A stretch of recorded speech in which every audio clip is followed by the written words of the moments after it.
Post অফিসের কাজ এখন আর চিঠি আসা যাওয়াতেই সীমাবদ্ধ নেই। ভারত সরকারের পোস্ট অফিস বর্তমানে প্রত্যন্ত গ্রামের মধ্যেও গ্রামের মানুষদের ব্যাংকিং পরিষেবা দেবার মতো গুরুত্বপূর্ণ কঠিন পরিষেবা দেবে ঐতিহাসিক ঘটনা।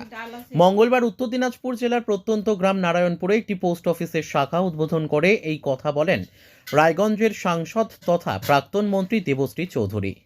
জানা যায়, সুপারিনটেন্ডেন্ট অফ পোস্ট অফিস উত্তর দিনাজপুর ডিভিশনের অধীনে করণদিঘি ব্লকের রানীগঞ্জ পঞ্চায়েতের এই নারায়ণপুর শাখা অবস্থিত। উদ্বোধনী অনুষ্ঠানে বিশিষ্ট অতিথিদের মধ্যে উপস্থিত থেকে বক্তব্য রাখেন নর্থ বেঙ্গল রিজিয়নের পোস্টমাস্টার জেনারেল অখিলেশ কুমার পাণ্ডে।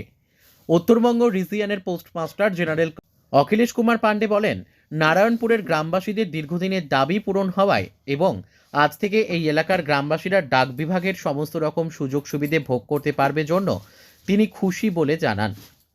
অনুষ্ঠানে উপস্থিত ছিলেন ডাক বিভাগের আধিকারিকগণ। জানা যায়, এই ব্রাঞ্চ পোস্ট অফিসের মাধ্যমে 19টি গ্রামের মানুষ ডাক বিভাগের সমস্ত পরিষেবা পাবেন বলে জানা যায়। ব্যুরো রিপোর্ট, আমাদের টিভি। গ্রামে 3,500 পপুলেশন আছে আর সারাউন্ডিংস গ্রাম মিলে 9,500 প্রায় মানুষ আছে।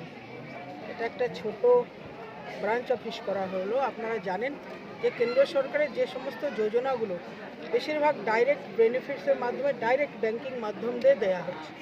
তো এইসব ছোট ব্রাঞ্চ পোস্ট অফিসগুলো অনেকটাই হেল্প করবে, বিশেষ করে মহিলাদের যে সমস্ত খাতাগুলো আছে বা যে সমস্ত সুবিধাগুলো আছে সেগুলো তাদের দূরে না গিয়ে লোকালিটির মধ্যে পেলে ফেসিলিটি হবে। আর ইন্স্যুরেন্সের ক্ষেত্রে বলুন, বয়স্কদের পেনশন বলুন, এইসব ব্যাপারগুলো অনেকটা ইজি হয়ে যায় হাতের মধ্যে। এটাই চেষ্টা আছে। এই গ্রামকে আদর্শ গ্রাম হিসেবে আমি অ্যাডাপ্ট করেছি, যদিও অনেকটা লেট হয়ে গেছিলো করোনার পরে, অল্প সময় পেয়েছি। এই গ্রামের মানুষের জীবন যাতে সুন্দর হয়, সচ্ছল হয়, তার জন্য আমি সমস্ত চেষ্টা করছি। কি পরিকল্পনা রয়েছে আপনার এই দপ্তর? মেইনলি একটা কমিউনিটি হল যেটা স্যাংশন করা হয়েছে। আপনারা জানেন যে এমপি ল্যাডের এবারে আমাদের অনেকটাই আমরা আর্থিক রাশি কম পেয়েছি, সেটা বড় অ্যামাউন্ট, যার জন্য অন্যান্য ফান্ড থেকে অন্যান্যভাবে কীভাবে গ্রাম এগুলোর জন্য সুবিধা করা যায়। শুধু এই অ্যাডপ্টেড গ্রাম না, আমি আরও বিভিন্ন জায়গায় চেষ্টা করছি যে গ্রামগুলো একটু পিছিয়ে আছে সেগুলোতে। এখানে সোলার লাইটের জন্য আমি সিএসআর ফান্ডের জন্য চেষ্টা করছি। এখানে একটা শ্মশানঘাট তৈরির জন্য ওরা দিয়েছে, সেটাও করছে।